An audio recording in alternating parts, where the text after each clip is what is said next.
Hello and welcome back to Rock, Paper, Shotgun. Liam here, and I've recently got an opportunity to go hands-on with the upcoming Resident Evil 4 Remake. I am super excited to tell you all about this upcoming game, so without further ado, let's get going. Enjoy.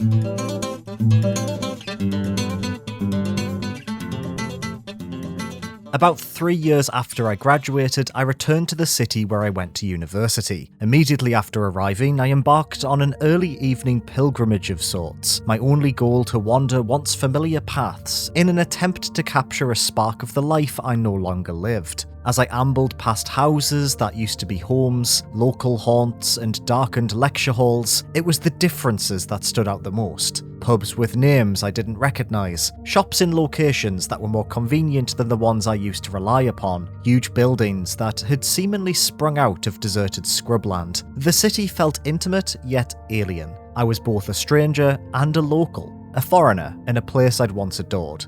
I was thinking about this a lot when I was invited to play a short hands-on demo of Capcom's upcoming Resident Evil 4 remake. Here is a remake of my favourite game ever made, a title I have replayed countless times in the 17 years since its original debut, and all I can do is think about the little things. Tiny alterations that feel much larger when surrounded by something so immediately recognisable. This was the same Resident Evil 4 I've always known, but one that feels bigger, better, and more dynamic. I left my session excited to play more, cautiously optimistic that Capcom may be in the process of crafting their best remake to date. The limited amount of Resident Evil 4 I was privy to felt split into two distinct sections. The first focused on the game's intro, in which Resident Evil 2 protagonist Leon S. Kennedy is attacked by a dishevelled local with an axe after the floppy-haired government agent barges into their home. Structurally, the scene played out as you'd expect it to, with the poor farmer succumbing to a fatal case of bullet-in-head-itis, but the set dressing was vastly unfamiliar. The crumbling cottage was larger, with multiple rooms to creep around in. After exploring the basement and discovering one of our police escorts dead in a corner, our original assailant stumbled down the stairs. Mouth agape, his neck twisted to reveal thin, parasitic tendrils stretching curiously out of the wound I had just inflicted moments earlier, he lunged towards me as I desperately reached for my handgun. It felt refreshing to be shocked so soon, to have my expectations shattered during an encounter that has become mundane when replaying the original game.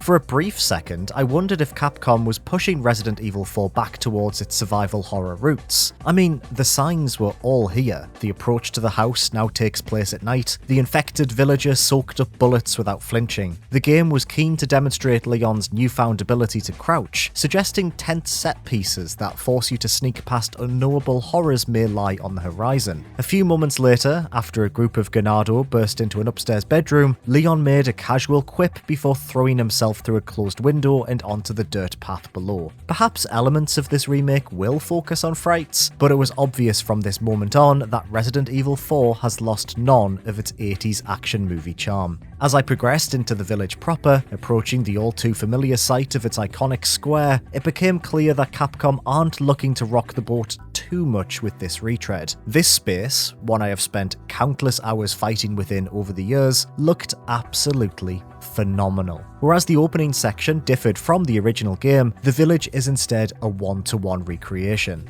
Everything is exactly where it should be. The tower, the locked barn, the charred corpse of the police officer, villagers pushing wheelbarrows and clearing hay as a cow watches lazily from its shed, chickens pecking curiously next to ladders that rest unevenly against ramshackle buildings. Didn't Resident Evil 4 always look this good? You know, back when you played it on the GameCube, the village fuzzy on your second-hand CRT. Squint and you can sort of convince yourself it looks the same. Or at least how you've always remembered it, but open your eyes again and the whole thing comes roaring back into focus. The detail. The tower's roof has collapsed. Houses are dilapidated and unmaintained. Decay covers every surface. Villagers, their hair matted and their skin pale, stumble around with a systematic sense of aimlessness. It's surreal to see something I know so well rendered in such vivid detail. Whereas previous Resident Evil remakes were based on PlayStation 1 titles, their lo-fi pre-rendered visuals open to more interpretation, Resident Evil 4 is sort of the opposite. We already know what Resident Evil 4 looks like when seen from this perspective. We are aware of these spaces, their shortcuts and their secrets. What more is there to do, spare a total overhaul, than to polish them and make them shine once again?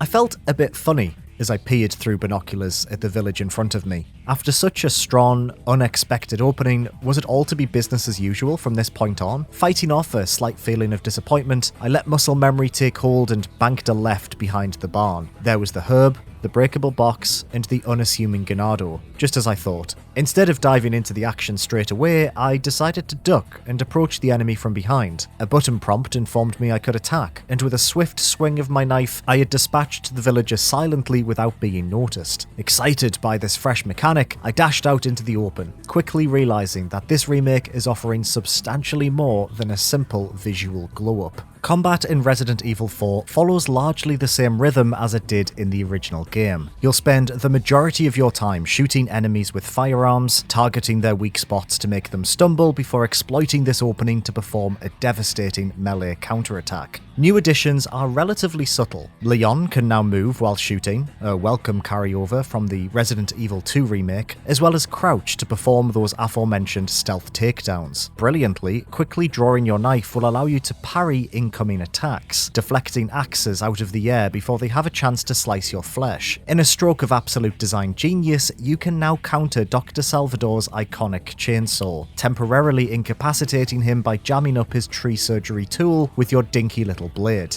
Your knife will shatter instantly, however, leaving you more vulnerable than before. To balance Leon's improved moveset, the Ganado have also been taught a fresh lesson or two. They're faster, for a start, far more than Leon. They screech towards you, arms outstretched, bloodshot eyes bulging in their impeccably rendered heads. The bastards will even grab you from behind now, twisting Leon's struggling body towards the slashing fangs of Salvador's chainsaw. Leon stumbles more too, with attacks causing him to lose his footing. Yes, you're more capable here, but at no point did it ever feel like I was more powerful as a result. It didn't help that the villagers are also smarter than they ever were before. As their numbers increased, I made a beeline behind a house, ready to kite them into a more manageable position. Within seconds they had cut me off, predicting my behaviours and catching me off guard. As I attempted to escape, they pushed a cart in front of a shortcut I've relied on for 17 years. Before I even had a chance to react, they smashed a flaming lantern that caused the villager's poor innocent cow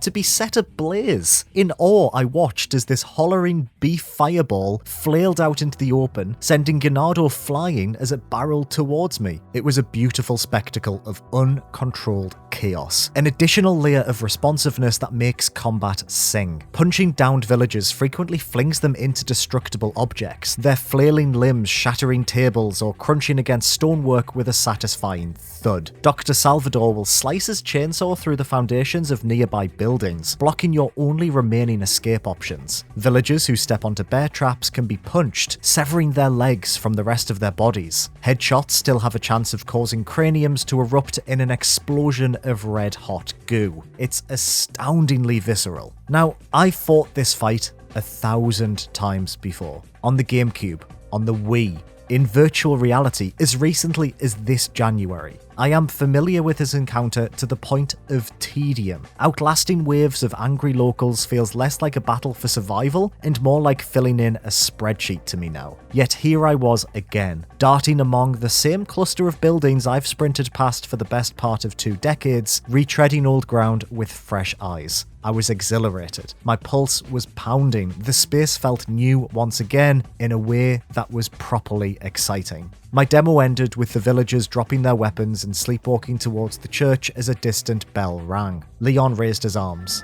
Where's everyone going? Bingo? The Resident Evil 4 remake is delightfully exactly the same as you remember it being, yet subtly, tantalizingly, brand new once again.